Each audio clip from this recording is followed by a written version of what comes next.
We are back again with ChangeLab Solutions for the third webinar in a series of 3 talking about racially equitable policymaking. The first session started with the structural drivers of racial inequity. The second one, we talked about the policymaking process, how you go from identification of a problem and to creating a policy.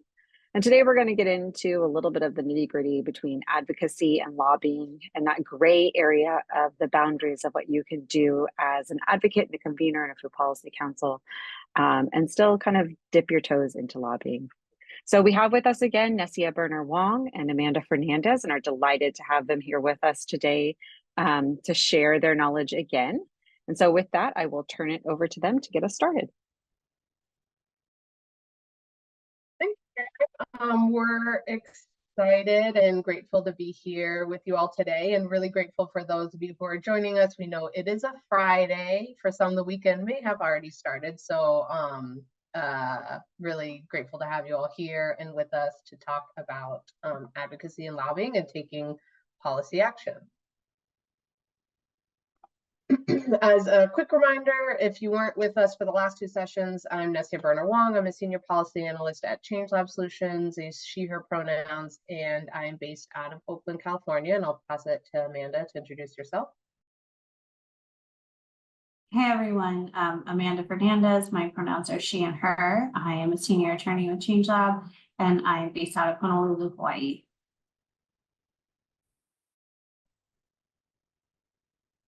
Great, and a quick reminder of ChangeLab. We're a national nonpartisan nonprofit that works with the tools of law and policy to advance health equity. We work with communities across the nation on different public health areas, and food systems being one of them. Also, a quick note before we begin, we want to remind you that the information that we provide today is for informational purposes only and does not constitute legal advice. We do not enter into attorney-client relationships. And so as a quick overview of what we're planning on doing today, last session as a recap, we worked through policy idea generation and communicating about policy. If you have a policy idea and are trying to get key stakeholders or decision makers on board, or working with partners to get a specific policy passed, you have to talk about it. And that's where we're going to get into today. We'll spend the first half talking about building policy support and messaging, and then I'll pass it to Amanda, who is our lawyer in residence, to get into the nitty-gritty of advocacy and lobbying, which is a fundamental part of building policy support. And our objectives are to revisit the policy adoption process, talk about messaging policy to different audiences, when, how, and if, to understand when, how, and if to engage in advocacy and lobbying, and to understand the roles that food policy councils can play in messaging and policy advocacy. So we're showing this again for the 3rd time, just noting where we're at for the policy process. So we are right here. So we're talking about the building policy support. So you've done your idea generation, you've come up with a potential policy solution, and now you need to, build some support, align priorities across different stakeholders that will help to get this policy passed and adopted. And a side note on equity and sort of around policy adoption. While ideally a policy idea is generated in partnership or led by community, in reality we know that not all policy ideas are community-centered. A policymaker or a decision maker may decide on a policy proposal. So I say that's not ideal, but it could be that a policymaker's proposal does actually align with the desires and context of the community. So communities may have made the case to decision makers about why they might want to adopt a policy, or sometimes a policy might come from the decision maker and require enhanced efforts to garner support from the community. A neighborhood community may be hesitant about a policy that directs local agricultural products to a correctional facility out of concerns regarding directing resources to people who are incarcerated, but the decision maker proposing the change could approach the community with stories of community members who would benefit and how it benefits or impacts the local economy. So you can sort of see there's all these, despite, you know, the different ways that policy adoption might be happening, that building this policy support is really critical and can happen in a number of different ways. Once a policy is designed, it needs to be passed, approved, or adopted by whatever the relevant governing entity is. This could be pretty daunting. You might know that, you know, you're sitting in a place, you know what needs to happen, but getting it passed or approved could be a little scary. The process can and has been made through sustained strategic and collaborative efforts. So we're going to talk about how to bring those people together today to do that. Policy adoption can occur through a few different processes, including a legislative process wherein a body of elected officials, so you have a state legislature or a city council, pass that legislation that becomes newly enacted in statutes or ordinances. In other instances, policies may only need to be adopted by a governing entity which has the power to unilaterally implement them. For example, a school board can choose to implement evidence-based drug education in its schools. So there's no one-size-fits-all strategy for building support for policies adoption. Generally, however, the best strategies do carefully consider local context. So learning the policy process for the relevant government body that you're working with is one of the most important parts of engaging in any type of policy advocacy. Luckily, learning it is usually pretty straightforward.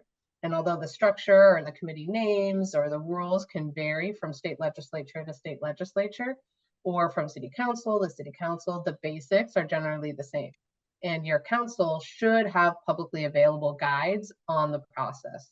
So some parts of learning the process, as you can see on the screen, you can check the website for your city council or state legislature for guides and calendars. This can tell you the rules, like how long before hearing you must submit testimony, as well as deadlines or when bills must advance to the next committee. This is something that you can also do just by calling or checking in. If you're somewhere where they might not have all this information on the website, you can go to your local government office or call them to get that information. Legislative and city council staff are your friends and important sources of processes information. They're there in their position to help the community and to help the community understand how the policy processes work, so they can be your buddies. And then lastly, once you know, spread the word. A lot of policies die or don't make it through or sort of fizzle out because of missed deadlines. That said, even if you have all this information, you can still have questions. So we're gonna go into a little more later, but we will move on to messaging. All right. Messaging and outreach are important to generating buy-in throughout the policy process, and they're often developed in concert with each other. So messaging is how something is framed and delivered to an audience, while outreach is the act of engaging with the targeted audience. So you develop your message and then can conduct outreach. How a message is framed or what it said or how it's said can affect how it's received. We know this just in our basic communications with each other, how we talk with family, friends, colleagues. It can affect what the listener understands, how the listener might think or act in response as well. And as a general principle, effective messaging considers the audience's level of understanding and awareness of the issue and appeals to shared cultural and political values. So policymakers and decision makers are core audiences if we're doing advocacy work for policies that food policy councils might undertake. Elected officials also want to make decisions that reflect their constituents' interests, concerns, and desires. So you need to think about what needs to be onboarded to make the case for change. And to get into more detail on the messaging elements, so messages can contain, the content can, be all sorts of things, but we have some core elements that help make those messages convincing. Messages are value statements. They deliver some essential information about key issues and compel intended audiences to think, feel, or act on an issue, as I said. So goals and values. Food policy messaging can tap into a community shared values, inviting the audience to see why they should care about the issue and what's at stake. We're going to give some examples in a little bit. Storytelling is another piece of it. Messaging can be framed to center experiences and uplift how an issue or policy affects people and communities. So data alone might not make the case. You might have lots of data showing that how this can create positive change, but storytelling can make messages more memorable. It can inspire empathy. It can help the audience connect the dots between a policy and a positive change in their lives. And lastly, word choice. The word and phrases used affect how they're received. So food policy messages should avoid using stigmatizing languages, which can elicit bias and negative attitudes. We'll give, there's a bunch of resources that we'll send out after this training, but Frameworks Institute is an organization that works across a bunch of different policy issues, but gives a lot of examples of how to frame a variety of issues with good word choice and sort of asset-based framing. All right, so lastly, some tips before we sort of look at messaging in practice. When you're thinking about a message and you have your particular policy issue, you want to be succinct and avoid jargon. You have spent a lot of time likely working in food, working in community, thinking about food policy as a food policy council, but most people are going to only remember up to 3 points. So you can define the problem and the solution, provide sound bites and examples that people can use, and provide simple data visuals as necessary. So it's sort of like a policy brief that addresses the so what. So why should we care about this? As I noted on the previous slide, turn data into images. Compare big numbers and information with something that the audience can understand. For example, if you're talking about agricultural land, you can say, the amount of farmland lost every year in our state is equal to the size of Delaware. This tactic is called social math and gives a visual that will stick with people often better than just raw data.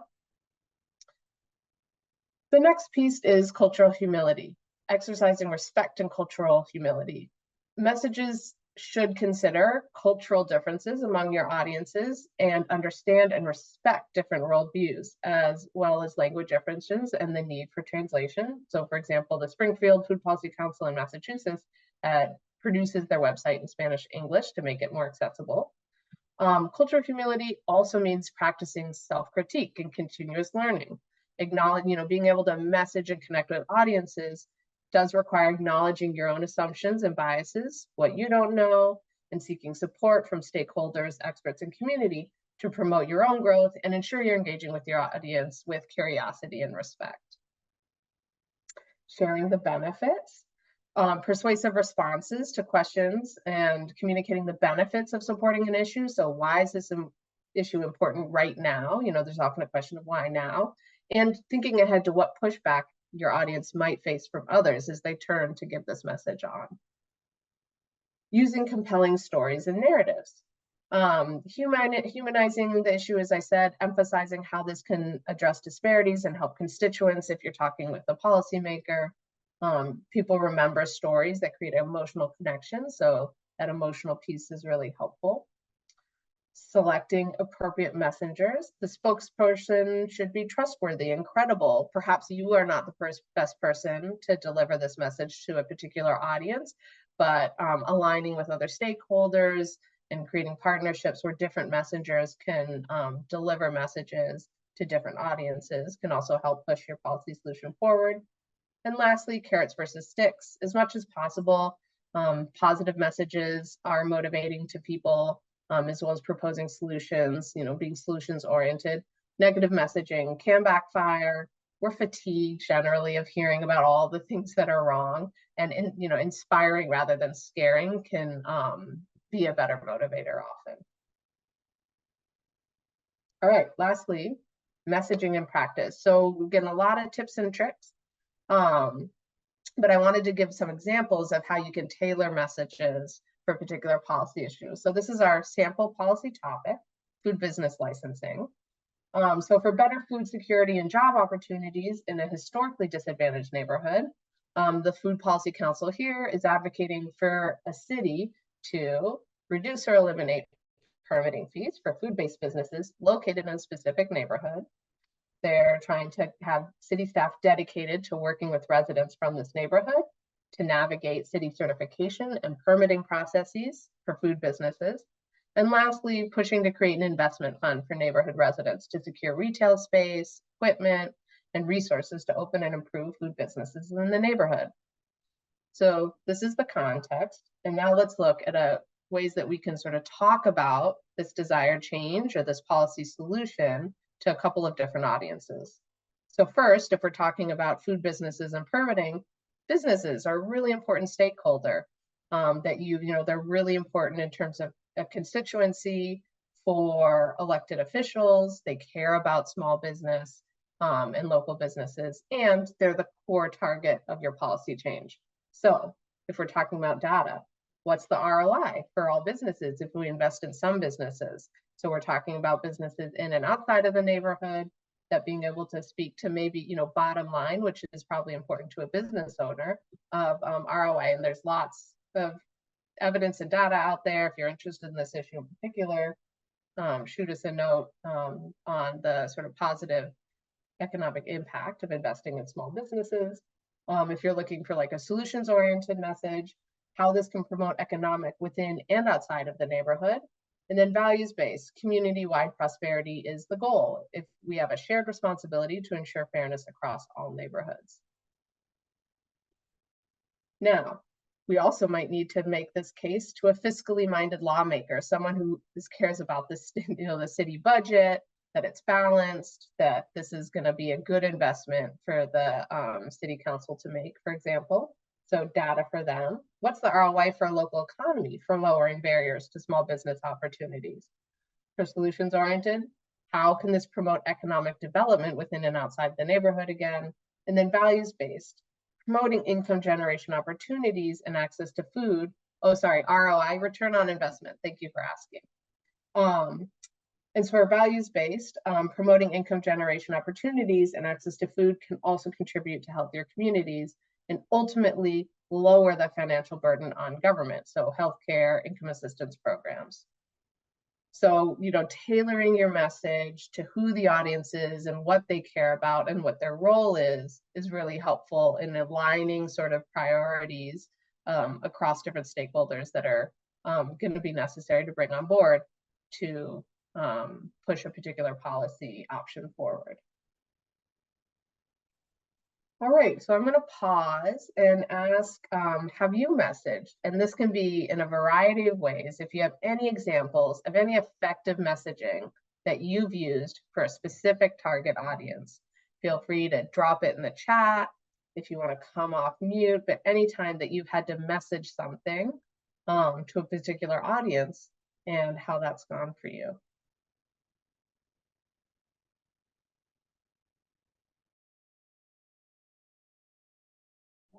I can actually share a relevant example. We were talking to folks about SNAP benefits, and we found it really useful to talk to more conservative folks by highlighting the freedom of people being able to access the food they want and making their own decision, and kind of framing it in a socially conservative way, if that makes sense. Yeah, absolutely. Sorry. And would you mind, I should have asked this in the last session too, sharing your name and where you are working?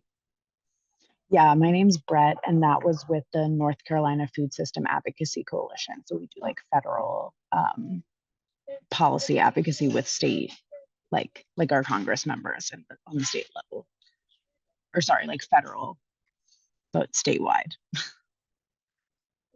Wonderful. Thank you for sharing.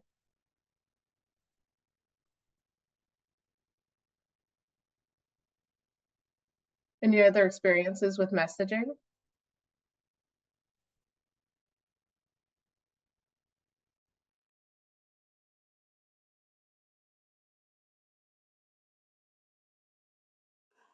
Nessia, this is Anne. I'm just going to share something because I know, Brett, that was a great example. And I know that some other groups, we did some communication work a few years ago, and some other groups would talk about the economic benefits to small food retailers of SNAP. And people don't realize how much those retailers rely on SNAP. Sometimes in Baltimore City, some of them like 50% of their sales. So that was also a popular way to bring it home to them where they could relate. That's awesome. Thank you for sharing.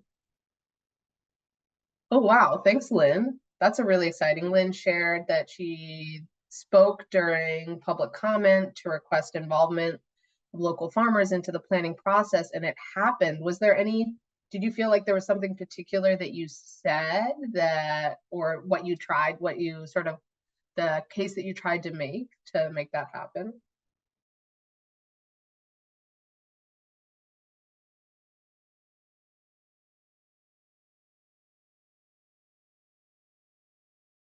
And feel free to drop. I Go ahead. I could probably just talk. That's easier. I went to a local event about bringing agribusiness to our community, and the state farmland preservation representative was there, and I asked him specific questions about the challenges we had. And then I went to the county commissioners and I told them specifically, hey, I mentioned this and these issues, and this is the response I got.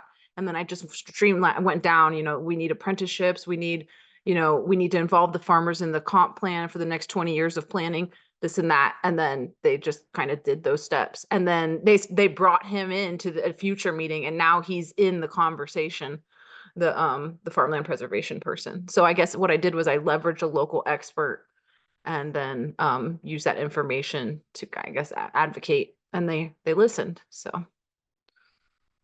that is a wonderful example. Thank you. And thanks, Anne, for sharing too. I think something that maybe shows up in what the three of you have shared is like the importance of engaging experts or the communities that are most impacted, that they can help tailor this message to, if you're trying to get producers involved in some policy action that's going to affect how they, their work as producers, farmers, ranchers, whatever, that they can speak to, one, what's important to them and how to the message to their peers, but also bring the stories, the emotional connection, the really convincing why to your message. So I think those are really great examples.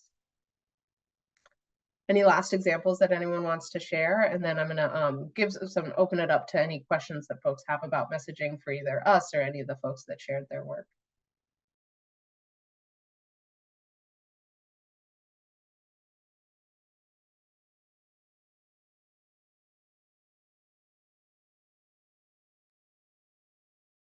All right.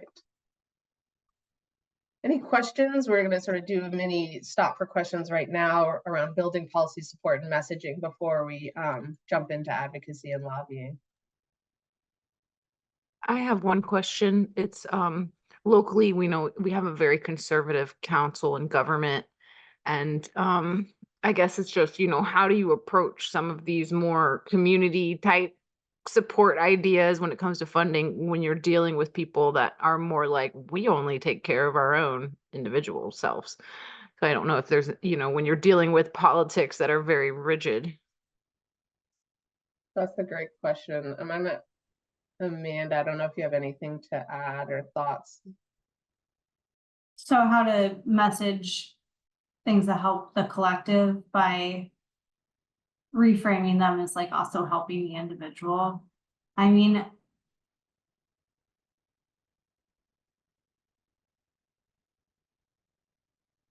I would say one of the fastest ways to a lawmaker is just through their constituents, and how it helps them is it gets them reelected. And so if you make it important to their constituents and get a critical mass of their constituents and really focus, like if there are specific, and we'll get a little bit, I guess we'll talk a little bit about this in the advocacy and lobbying section. This is more speaks to like strategy, but just really making sure that you're focusing on the legislators or the policymakers who have the power to do something. Usually that's, the chairs of the committees that's hearing the bill, but it could also be, it's not always that, right? So it could be just the lawmakers that are really pulling the strings. and making sure that you are making sure that they hear not just from you, but from their constituents who are going to be voting for them.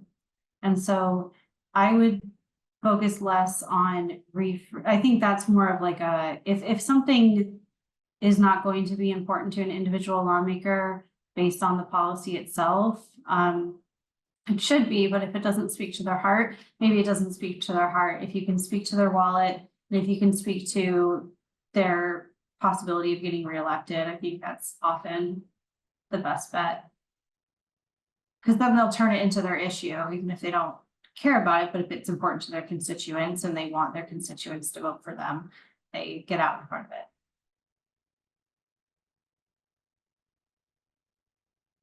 Thanks for that question, Lynn. Any other questions?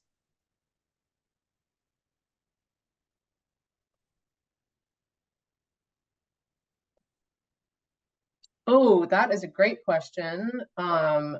Is it Wadia? Yes. Okay, Wadia. Amanda's going to talk a lot more about that and the lines between advocacy and lobbying and how we walk them. So I'm going to leave that for a little later in the presentation because Amanda is the expert in that, and we'll get into that. Thank you.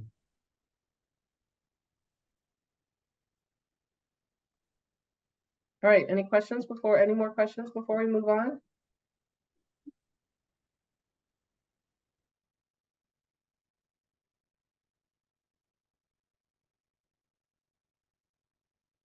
All right, so I am going to pass it to Amanda to talk about advocacy and lobbying.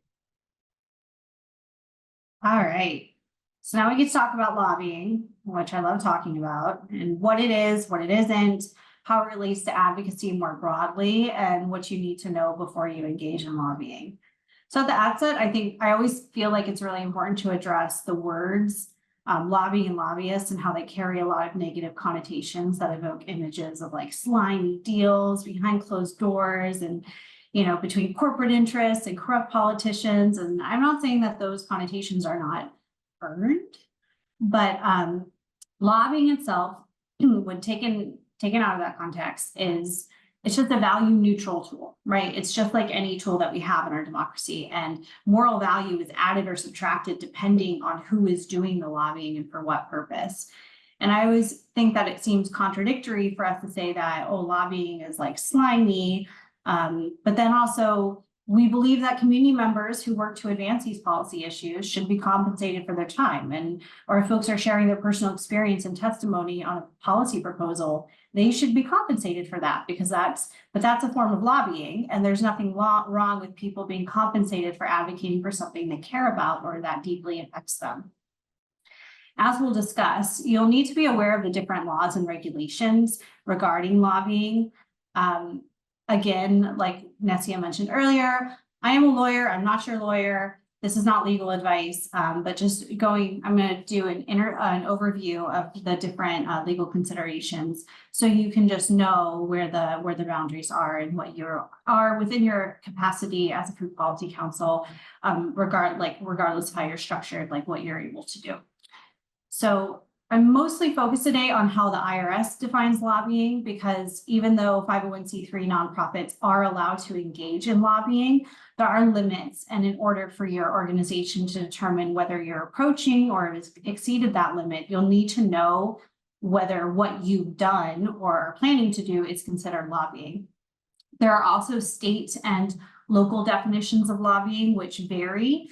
Mostly those pertain to lobbyist registration, lobbying reporting, and gift restrictions. So like if you're not allowed to bring, if you have people at the Capitol for like a agriculture lobby day or something, if you're not allowed to bring them like a little plant or something because lobbyists aren't allowed to give gifts, that's something that you need to know.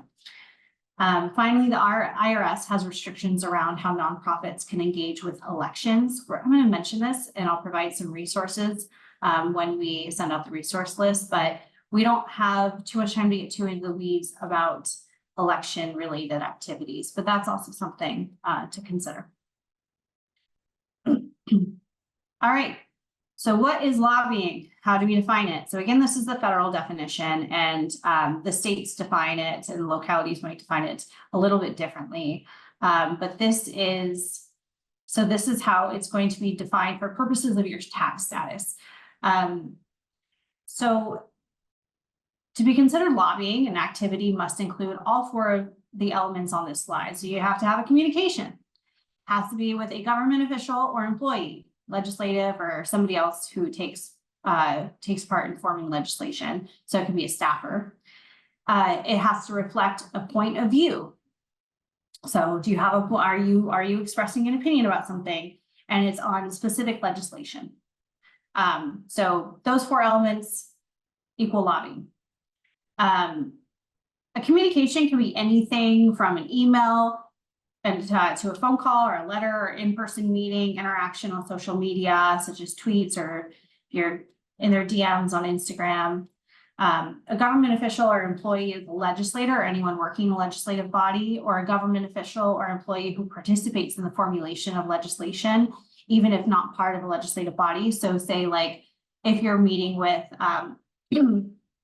if you know that your Department of Health is drafting legislation that overlaps some of your priorities, and you're meeting with them to like influence the language of that, I would consider that lobbying.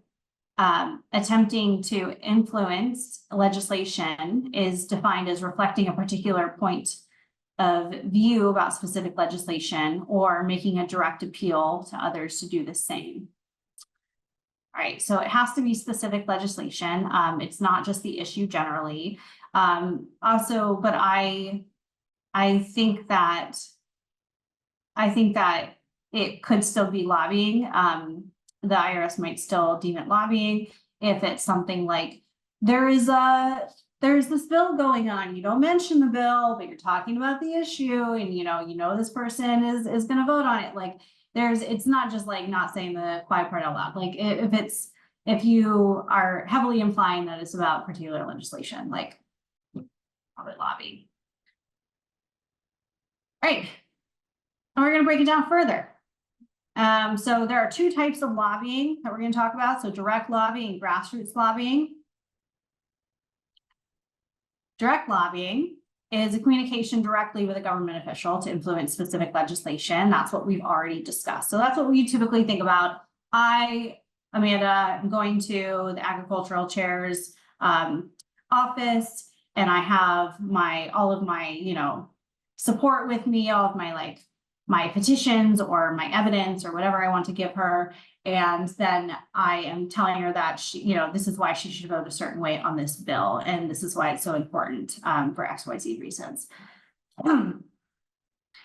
Now, again, communication can be anything, anything that directly communicates, and we've already defined the government official, anyone working for a legislative body, legislator, any government official that's taking part in forming legislation. And influencing legislation means reflecting a particular view about the legislation or making direct appeal. So again, if you're just saying, gosh, it would be so nice if this passed, even if you're not saying, will you please vote on this? And that would most likely constitute lobbying. Grassroots lobbying. All right, grassroots lobbying is the lobbying that your food policy councils, as close to the community, are probably going to be interested in the most. And grassroots lobbying is similar to direct lobbying, except in lieu of communicating directly with the government official, you're communicating with the public, and you're asking them to influence the outcome of specific legislation. So on this slide, you can see a common type of grassroots lobbying, which is asking the public to take action and communicate with their representatives. So grassroots lobbying can also include things like phone banking, sending letters or emails that encourage the recipient to take action about legislation, like a Facebook post or social media post that says XYZ legislator is gonna have to vote on this legislation on this day, like please show up or please call them. We also I'm gonna highlight the phrase take action. So for a communication to constitute a call to action, it must do one of the following.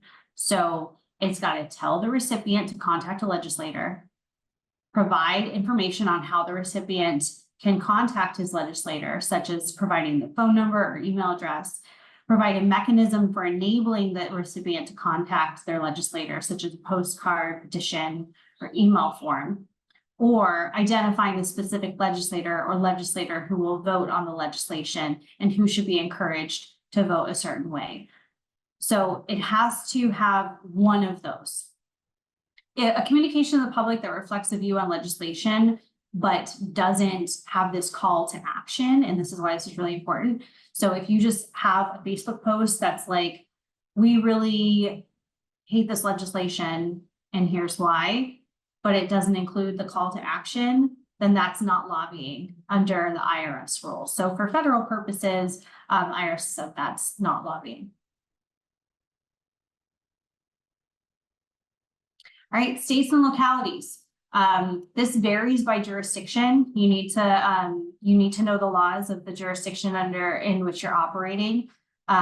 It's usually they have rules around like what counts as lobbying, who needs to register as a lobbyist. Often lobbyists need to register annually or biannually. And does your organization need disclosure, like expenditure disclosures? Like, do you need to report how much money you spent on lobbying? Do you need to disclose which bills and proposed ordinance you lobbied on? So here in Hawaii, at least some of at the local level, at least one county requires you to actually say, we weighed in on this bill or that bill. Some states have a compensation threshold. So if you're not compensated above a certain amount, like $750 or whatever the threshold is, and use the lobby, that doesn't count as lobbying for purposes. It would count for lobbying for purposes of like what whoever paid you needs to disclose, but it would not count as lobbying. It might not count as lobbying for like whether you as an individual need to register as a lobbyist. The National Conference of State Legislatures has a lot of really great resources. That's definitely a resource that should just be, bookmarked in your browser.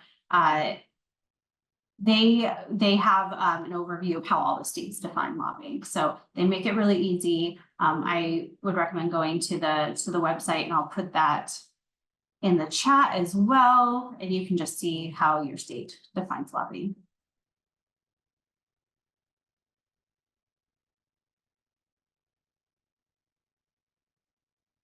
Okay. All right. Why do we care? So now we know what lobbying is.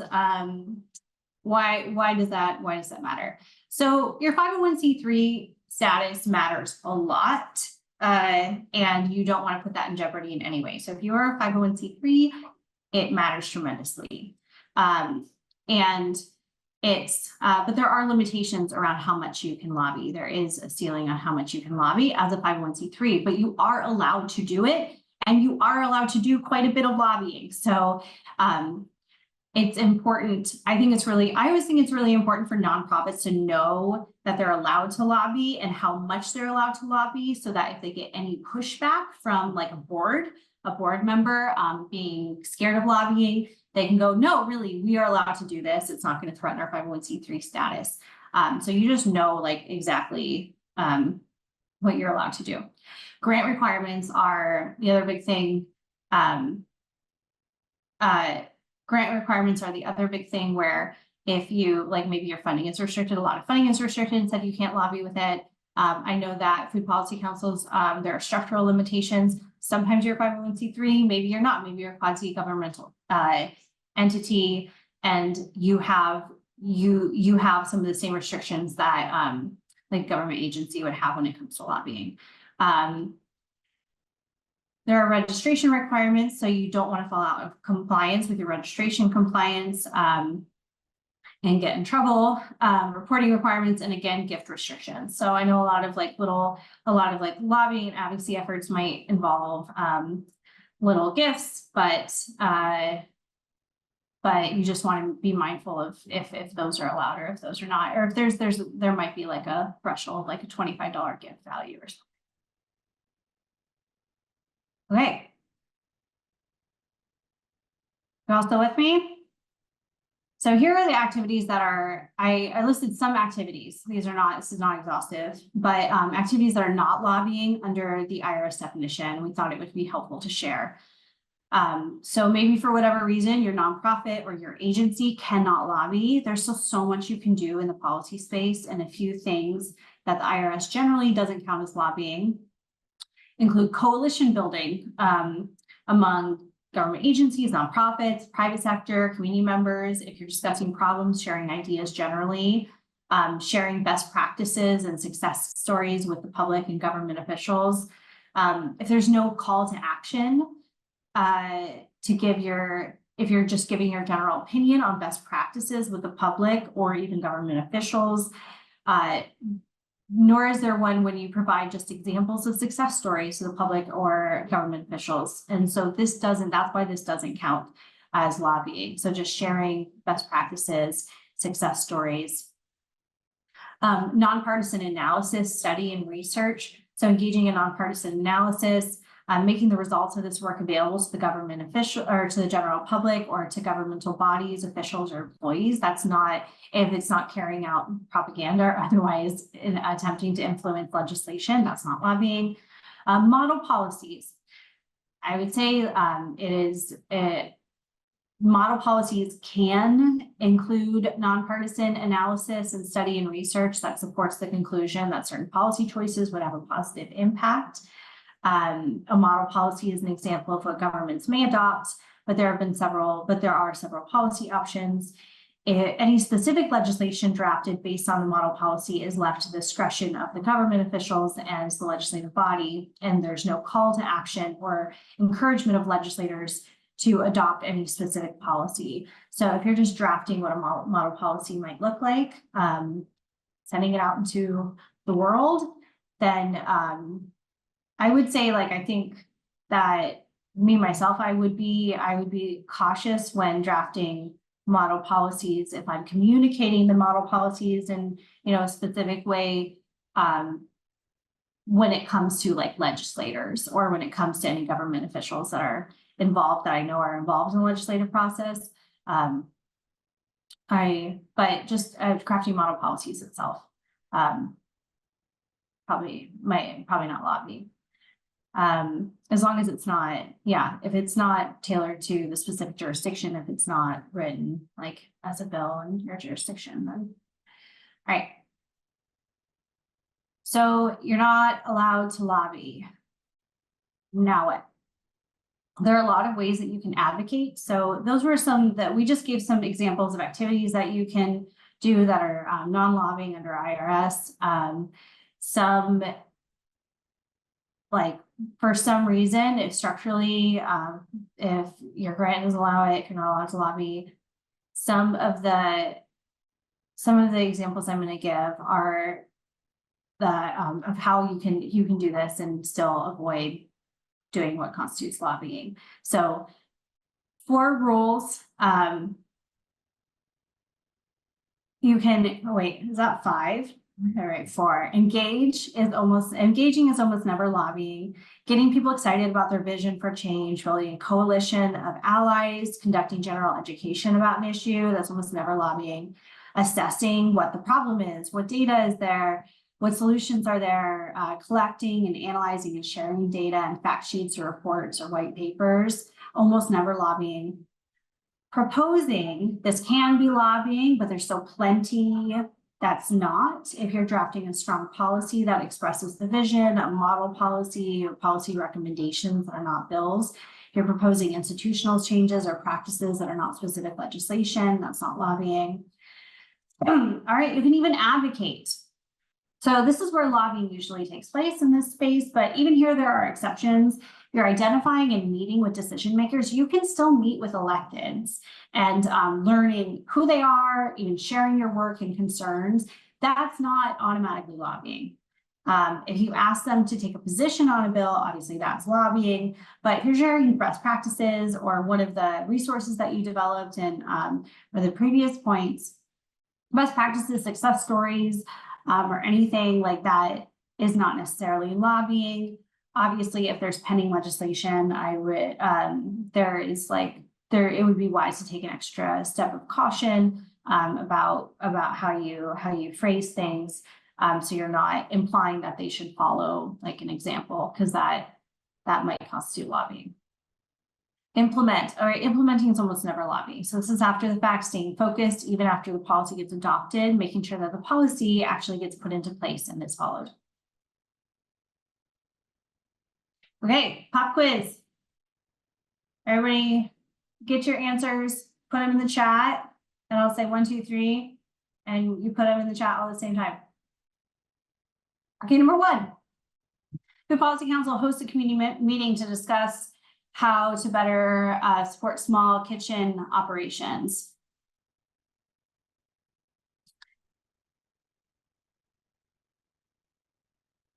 Yeah, 1, 2, 3, go. Sorry, I forgot that part. Yeah, okay, looks like everybody's getting it right. That is just general advocacy or education. That would not be lobbying. At the request of the community partners, Food Policy Council meets with the agriculture chair and shares the concerns and ideas that came out of the community meeting. Is that lobbying or just general advocacy? 1, 2, 3, go. Yay. Okay, great. Just general advocacy, not lobbying. So, and finally, the Food Policy Council hosts another community meeting and provides postcards to community members to send to the agriculture chair to ask them to vote at an upcoming hearing. 1, 2, 3, go. Yes, it's lobbying. All right, next slide. But wait, there's more. All right, if you publish a legislative scorecard that grades the city or state on its actions around food justice. 1, 2, 3, go.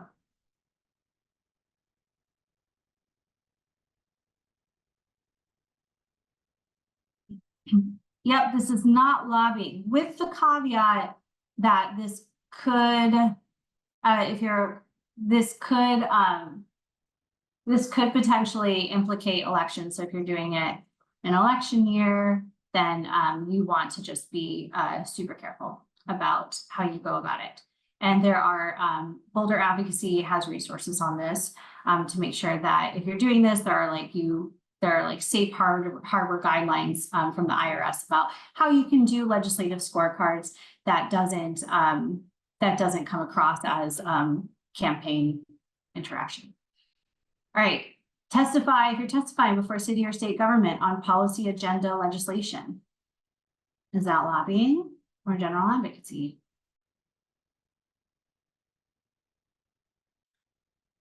One, two, three, go. Yeah, so this is likely lobbying, but I know that a lot of government agencies can go before the legislature and say, this is the fiscal impact of what this bill would do. That's not necessarily lobbying. You're not saying, you're not really expressing a point of view or asking them to vote or a certain way. If you're offering just information, even if it's at a hearing, there is a possibility that it might not be lobbying. I think it's often, if you're a food policy council, I think often in this situation, most likely you're lobbying. If you sponsor a rally and press conference with a direct ask that the city council or state legislature introduce and pass the proposed ordinances in the policy agenda. 1, 2, 3, go.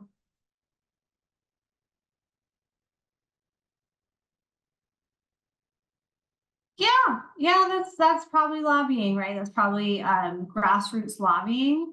I think where we would need more information is if you're asking for specific how it would be defined, because if you're communicating directly with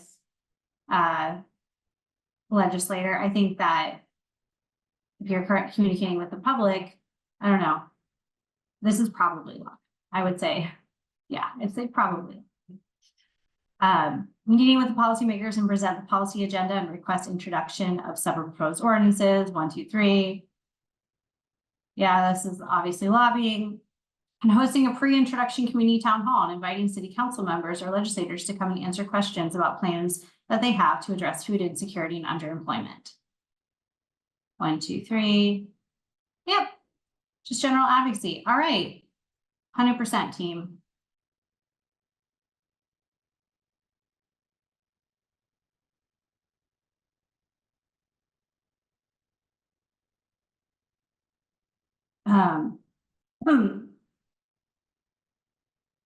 Yes, I can. So I'll get to, I see a question in the chat from Nessia. I'll get through the next slide and then we can share out a little bit and then we'll go to questions. Does that work?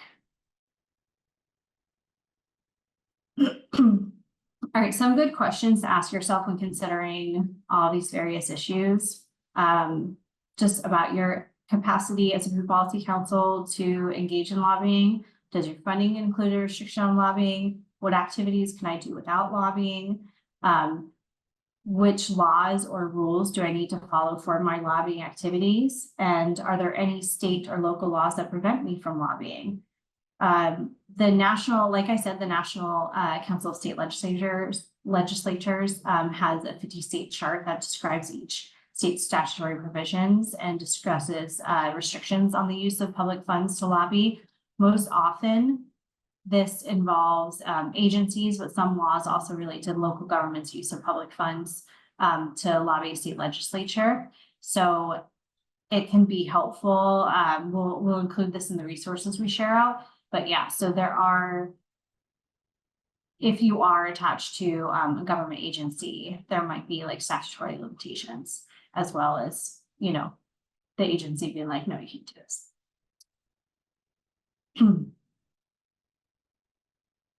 Okay.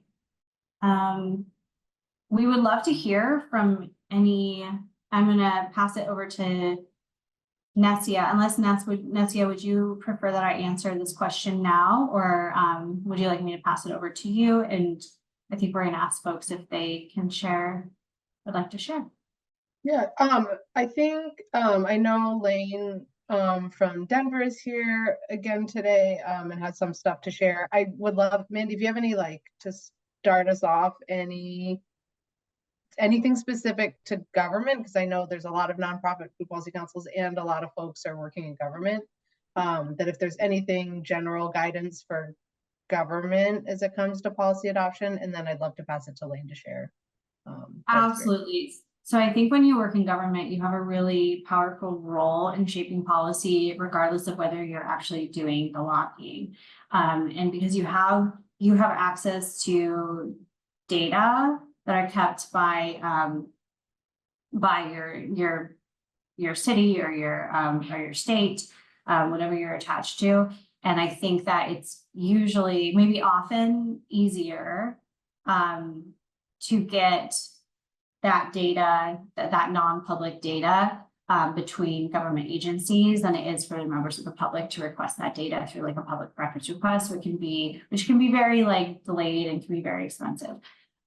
So I think that making sure, just thinking about really creatively about the evidence base that you have the capacity to build in government so that folks outside of government are able to look at that data, see which policies would have the biggest impact in your jurisdiction, and then use that to lobby this. So that wouldn't count as lobbying at all if you're just sharing, if you're just compiling data and writing reports. But keep in mind that you might be in the government, you might be privy to a lot of information that the public doesn't have access to. So if you are, the most you're able to push for transparency in your office, the most you're able to collect data between government agencies and either and publish that in some way or share that in some way, the better. Or if you have, if you have insight that you're able to share about how the government works, because I think that not just how the government works, but like certain agency infrastructure, we might think, I can think of a bill to a few years back where I had this idea that this is how this thing was possible, and then the judiciary was like, well, that's not possible because our tech is so outdated, like we can't just press a button and have that happen. And so having that sort of insight, and so we could quickly shift gears and propose an amendment, was really helpful. So if you have that kind of information, holding community meetings and hearing from community, obviously I know you all are very engaged in that, but like making sure that you are spreading, like educating other government agencies, using your position to educate other agencies about the importance of listening to community. It's also really important as well. So I would say just building the evidence base is one of the most, building evidence base, education, and then interagency capacity building those are some areas where you can have really big impact. Thank you for letting me put you on the spot for that question. And we also have Lane, who we are also putting on the spot. So thank you very much, Lane. We saw that you joined today and would love for you to share a bit about your work in Denver, especially as working in government, and how you've helped build support for policy. Yeah, hi everybody. Lane Spowski, Sabine County of Denver. I'm the main sort of city point of contact for our Sustainable Food Policy Council. It is embedded within government, all appointed by the mayor members, and then it also has members on it who are non-voting city agency members who provide advice and input into the recommendations or potential recommendations of the Food Policy Council. So I think that, sort of like Amanda was saying, gives us a great deal of, sort of ground truthing and makes our recommendations more sort of feasible and realistic, because we're able to have those connections to city agency partners about like what's really happening with legislation or programs or implementation. And that's really helpful. We have one sort of like main structure in the way our Food Policy Council is set up, which is to kind of like identify a problem, develop an issue brief, develop a mayoral advisory if the issue brief is sort of voted on to go forward, and then that goes through our city agency to the mayor's policy review and legislative committee, which is a huge and powerful tool for us because there's a very clear channel of process about how we can go about moving policy. At the same time, if it doesn't go that way, there's a lot of things we're not allowed to do.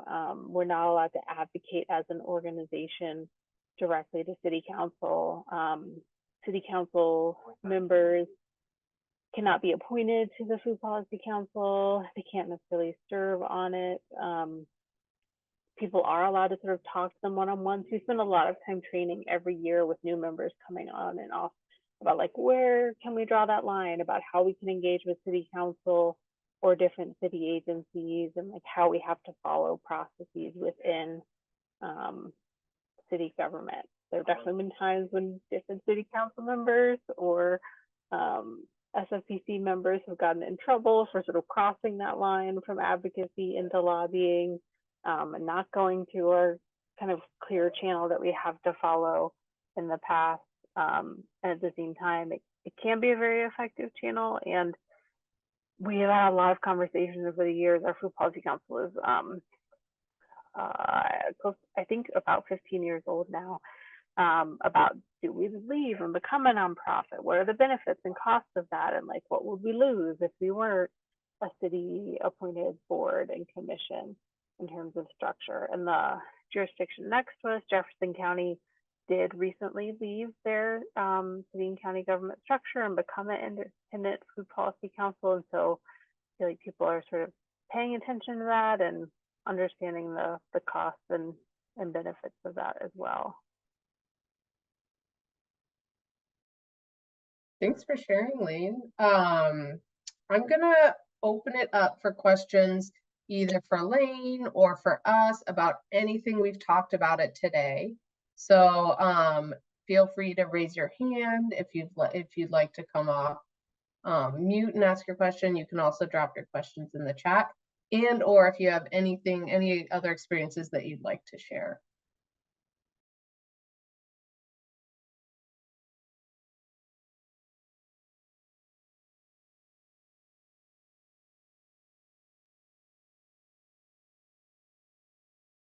And I think I also saw, as you sort of the thoughts and questions percolate, I know Dinka from Philly is on today, and it sounds like might be willing to share a little bit. So if there's no immediate questions, would love for you to share about working with the Council of Government as well. Sure.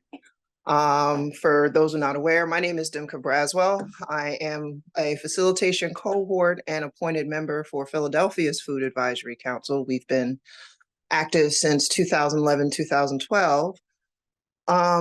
We have worked steady with the city of Philadelphia and city agencies and our community for a long time around land access, food security, food sovereignty, workers' rights. The largest, I'd say the largest policy we successfully drafted and implemented in Philly is the Fair Work Week. Our food council, even though it's food, we also have a lot of connections with restaurant workers, workers at what do they call, like the depots, restaurant depots, and that sort of thing. And they had come to us basically complaining of wage theft. Community members, some city-supported agencies, and I do mean some, and just a lot of other stakeholders rallied around those restaurant workers. And then we found out that we had a larger problem of wage theft, not just with the restaurants, but also Target, which we forwarded to the Department of Labor, which successfully settled with Target. I think it was recently, I think around 2022 or 23. But the work can be kind of contentious, working with a city agency, because they may not have a lot of information or education on the policy from the community, like what the community is talking about. Sometimes, you know, you got bigotry, political shenanigans and what have you. And Philadelphia is a kind of unique because we have a very large educated populace, but we don't have a lot of people involved in the advocacy and activism of a lot of community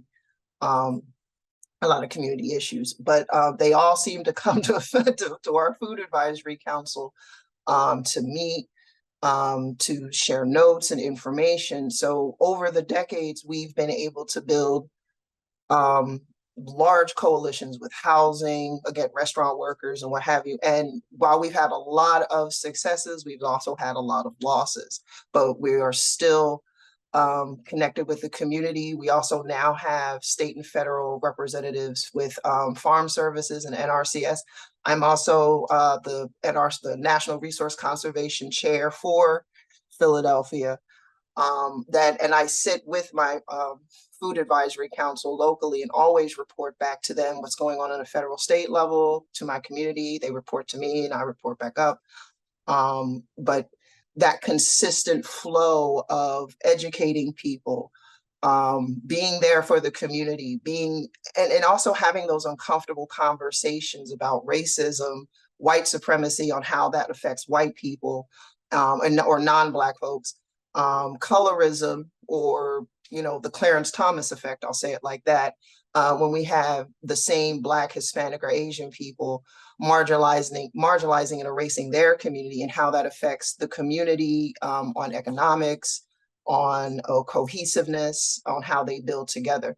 I would say that we win some, we lose some, but we are consistent with being with the community, working with our representatives, state and federal wise, and just consistently talking and educating our community members with lawyers, some of the retirees.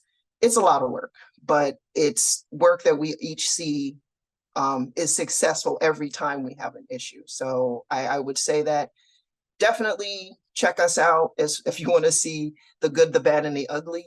But when you get into this kind of work, it's more for the long haul to keep the community and, you know, those other interests unified, working for the betterment of all in the community. So I'll leave it.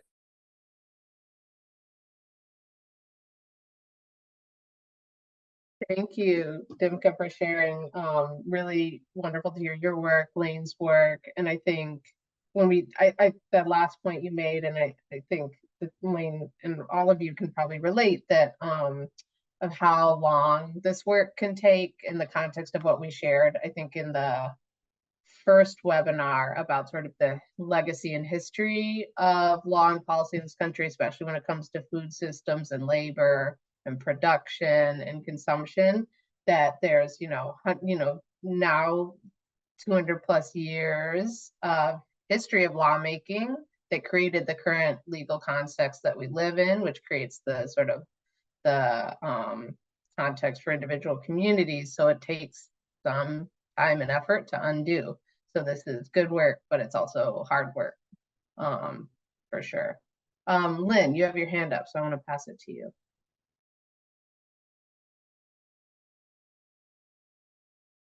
Yes, sorry about that. And actually, thank you so much for sharing. That was really informative, and it kind of answered some of my questions. So I just am wondering, as an individual, I'm doing the work and I'm trying to figure out what type of organization to form. And so I see some benefits as functioning as an individual. But now, just given what was just spoken, I could also see the huge benefits of having an organization with lawyers and also with other voices besides my own, considering I am a white woman. So I guess my question then was, is there benefits of being an individual person who maybe isn't a specific organization? Yeah, or is it best to form an organization and have all of that protection? I guess I'm just wondering, is it easier to be more nimble in some ways as as opposed to all the structure and rules that you're describing? Thank you.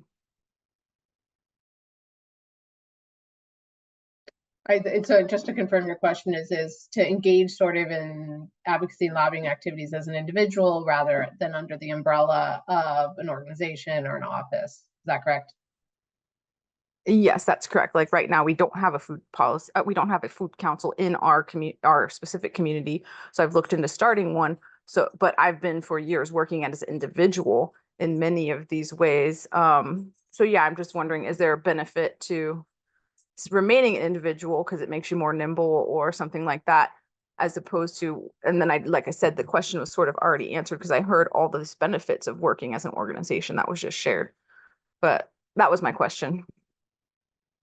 I'll just speak really briefly, and I think, and then I have Amanda, I'm sure you have some to share, but also I think there probably are folks in the room who have great perspective on it. I would say that there's certainly benefit, like as an individual, there's a lot you can do. And as like within a group, the both weight, the perspective, the sort of legitimacy of your work can, I think, increase a lot. But I'll sort of let other folks answer from their experience.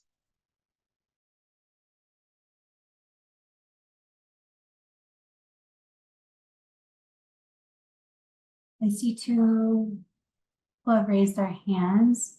Dimka, I think you were first. I would say as an individual, even as a white woman coming into this kind of work, it does help you keep some objectivity when you start to do some policy work. But honestly, you'll burn out faster. You may not reach the community as a white woman as much as you want to. I would say use what you know and try to find folks in the community to build with, be it they white, Black, Hispanic, or other. Since you're working with a foundation of something like a specific type of issue in food policy, I would go back into your community and see if there's other people who are interested in that. And if they are, cool. If not, then maybe build on other similar issues within the community. But I would say going it alone will only hurt you and what you want to do.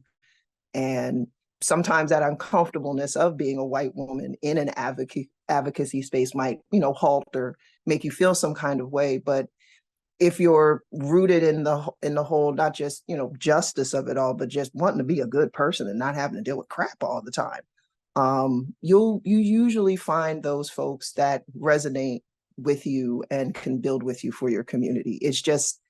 It can be a little tricky, but as long as you're honest, transparent, you should be able to individually build something for your community like that. It just might take a little bit of time and more talking.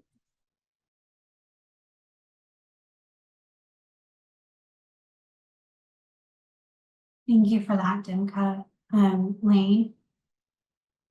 I think just to add on to what Dimka said, it's about, I would say, like the opportunity for collective power and thinking about how can you sort of understand what's already happening in your community and join with partners who might be having lived experience, might be having, be some of the populations that you are becoming informed about or experiencing, and perhaps experiencing yourself. I don't know, your situation. I know that for elected leaders, sometimes it can be easy to ignore one person and be like, well, they're just one person. They're an outlier. It's not that important. But having that kind of collective power of a broader organization or a group of people who've come together around shared goals and values can kind of like get your foot in the door for some of these conversations a bit more. At the same time, it depends who that person is, right? Like if that person is a prominent business leader or has like a lot of power and relationship in community or with elected leadership, that one person might be more effective than a whole organization of people who don't have as much sort of like financial or kind of like power and social connections and voice. So I think it can kind of depend. I encourage our Food Policy Council to really like look at who is holding power in this space and like understand, to the sort of like point of marketing and messaging, like what do we have to speak to that's of interest to them and compelling to their sort of message. So it does depend, but obviously we believe in and support our Food Policy Council is a good structure to get things done.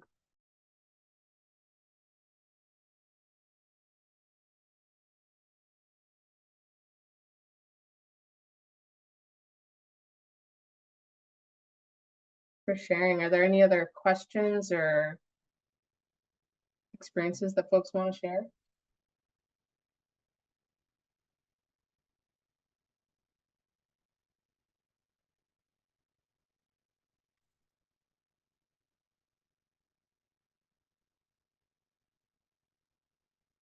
So I have a question, and this might be for Amanda. We've had a couple of councils through conversations come forward and talk about how they've tried to advocate for something or do like some sort of an event and told that their efforts were considered lobbying. But it's by like a certain individual with a city or jurisdiction department. And with another one, they've been told that it's possible to go ahead and do it. And so there's like conflicting ideas of where the line is between lobbying and advocacy sometimes. And so I'm wondering if you're a local council in a jurisdiction where you're getting conflicting messages about whether an activity you're trying to do is considered lobbying or advocacy, what do you do? Who do you talk to? How do you get clarification around whether it is lobbying or advocacy? Because sometimes that area is not entirely clear. That's a really good question. I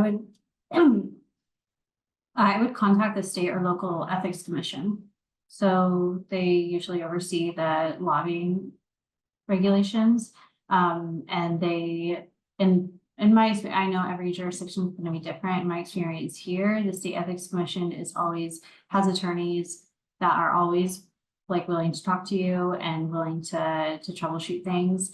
I think it also depends on if they're embodied in government or not, because that will determine who they have to listen to.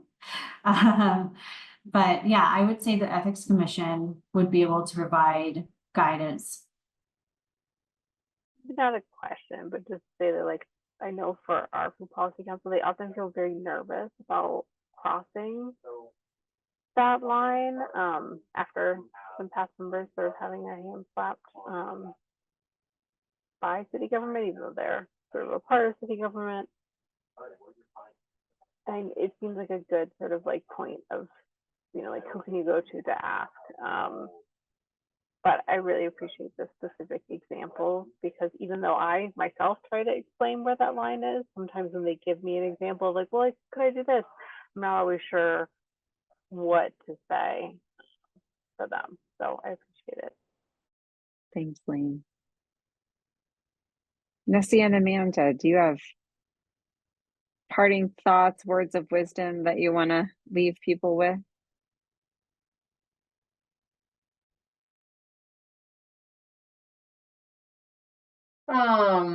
I think one that just like a lot of admiration for the work that you all are doing. I know we heard from a couple of you today, but we know that everyone's you're doing a lot of work, and sometimes which are really challenging environments. So just sending a lot of good and appreciative thoughts to you all. And also we love learning from what folks are doing. We learned from a couple folks today. So if you want to shoot us any messages about what you're doing, if you have any questions, just want to give us an update or like something you're proud of, we'd love to hear from you all. So reach out. I'll echo what Nessie had said. It would be really wonderful to hear updates on your work, because what we've heard so far is just amazing.